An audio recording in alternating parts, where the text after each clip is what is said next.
Well, good evening and welcome to lesson 17 of A Course in Miracles, White Edition, Book B, which is the workbook and teacher's manual, available on Amazon. And I just found out if you're in Australia, Amazon has this thing where they don't deliver to Australia unless you order over $40 or $50 American worth of products, books and products. And then you have to sign up for this special thing. But it's on BookPod and other places as well. So if you're not a big fan of having to go through all that online verification nonsense on Amazon, just try somewhere else, you'll find it. So, and there was a review while I'm at it. There was a review of the book that somebody, I think they're on my Facebook page actually, somebody put on Amazon about the book, saying it's not much different to anything else, it's just a rehash of da-da-da-da. Well, that's not true. If you actually know the differences between the blue book and the sparkly book, you'll know that there are differences between this book and the sparkly book. So there's like this, the original blue book was edited, right? Ken Wapnick decided that he would edit it and took out about, I think it was about 80 pages worth of stuff. And the book then went, when the copyright was voided, then went into the hands of the Thetford Foundation, who produced the sparkly book from the Urtext, which was basically the Urtext, but with the contents, capitalization, chapterization, everything else. And the White Edition takes all that out. And the book reads completely differently. I've had feedback from several people who've been reading the text through the white book, and they enjoy it more. They find it flows more. They're not concerned in their own thought processes with what chapter that's in or where to find this bit or that bit. You cannot study the course as a, how would you put it? You cannot study it in the same way that you would study it as a textbook for, let's say, psychology or something, where you can earmark certain things and take notes from certain chapters and things like that. You can't do that. You have to allow it to be whatever it is in the moment. And then if you happen to find that page again, that's great. And if you don't, that's great too. Right now, it's A Course in Miracles.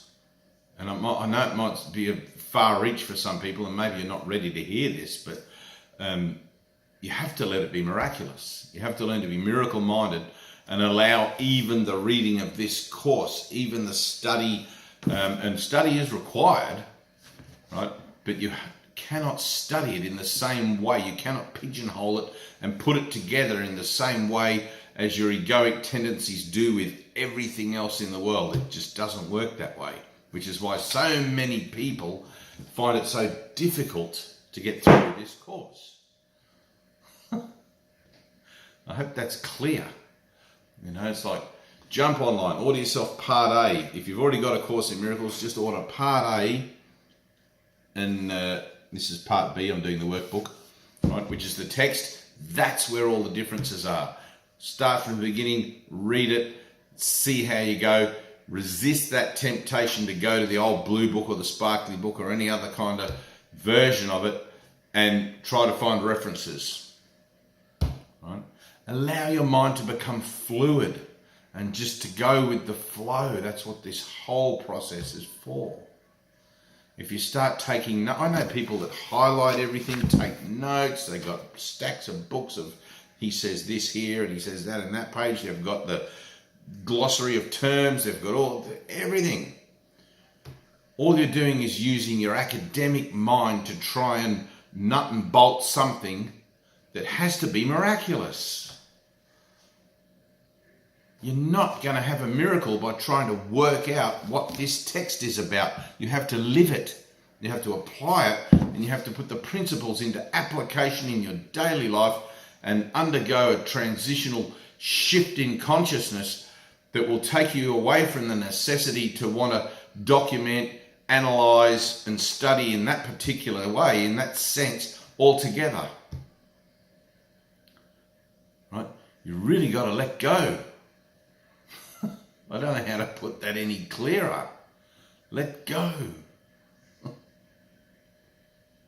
I'll put my finger on my nose and I'll say it again. Let go, Dave. All right, well, that's it. So lesson 17, I see no neutral things. And this will tell you exactly fucking why, right? This idea is another step in the direction of identifying cause and effect as it really operates. You see no neutral things because you have no neutral thoughts. It is always the thought that comes first, despite the temptation to believe that it is really the other way around. This is not the way the world thinks, but you must learn it is the way you think.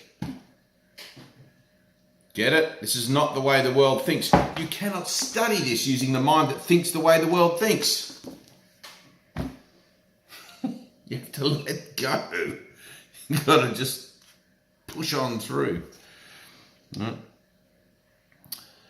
It's funny stuff. You must learn it is the way you think. If it were not so, perception would have no cause and would itself be the cause of reality. In view of its highly variable nature, this is hardly likely. In applying today's idea, say to yourself with eyes open, I see no neutral things because I have no neutral thoughts. Right, now the way the world thinks is that something external to me is causing me to be upset. It's not. It's my thoughts about the ideas that I've given and the meaning that I've given everything outside of myself that's causing me to be upset. Right?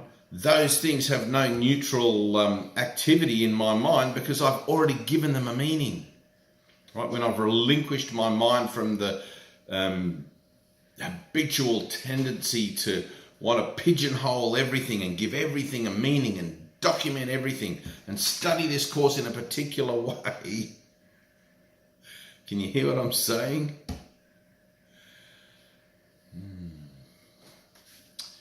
All right, that's why there's 365 lessons. Maybe everyone should just do the workbook first and then come back and try and read the text. I don't know. But there's no really right way or wrong way to do this. But this white book, I guarantee you, is the direction to print it and the direction to have it out is something that just came through so strongly and with a vision, no fucking less, you know, a divine vision. So, and for that reason, because you must learn it, this is the way you think. It's not the way the world thinks, right? So I see no neutral things because I have no neutral thoughts. Then look about you, resting your glance on each thing that catches your eye long enough to say, I do not see a neutral Course in Miracles, or no, it actually says blank. I do not see a neutral blank because my thoughts about blank are not neutral. Can it be any simpler than that?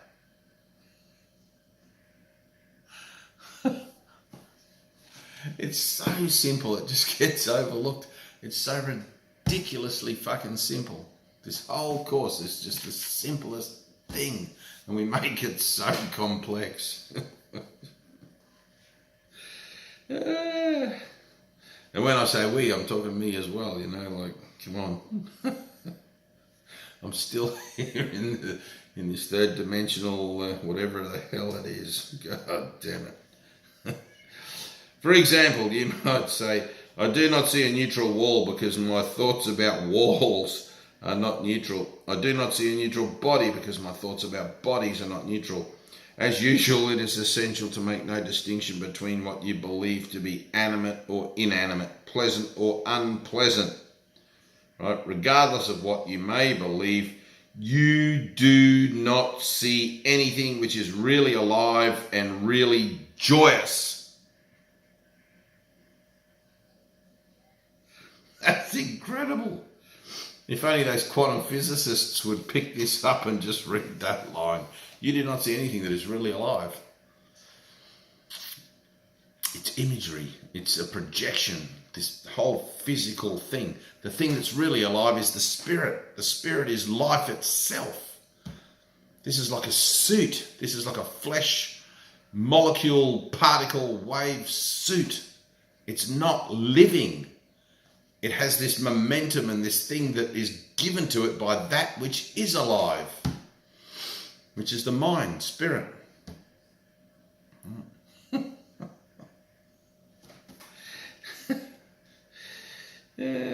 You do not see anything which is really alive and really joyous. That is because you are unaware as yet of any thoughts which are true and therefore really happy.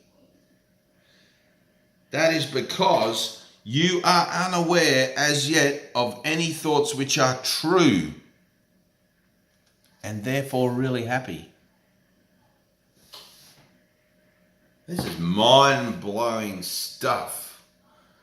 You know, if you're like me, you've gone through your whole life believing that the thoughts in your head are the most reliable source of information for helping you to navigate the planet and your experience here. And all of a sudden, along comes this book and it says, you are unaware as yet of any thoughts which are true and therefore really happy. In 53 years. Well, I've had a couple of thoughts which are true and therefore really happy. But, you know. 3 or 4 specific practice periods are recommended and no less than 3 are required for maximum benefit, even if you experience resistance. However, if you do, the length of the practice period may be reduced to less than the minute or so, which is otherwise recommended. 3 or 4 times and a minute or less if it's upsetting you. All right. I do not see a neutral camera because my thoughts about cameras are not neutral, etc. for about a minute. And just glance easily around, you know, or if you're languishing in prison, maybe there's nothing to look at. I do not see a neutral wall. I do not see a neutral floor. I do not see a neutral hand. There's always going to be something. Right? I do not see a neutral computer. You must be watching this somewhere. So, all right, that's it. So lesson 18 tomorrow. I'm not alone in experiencing the effects of my seeing. Mind-boggling stuff.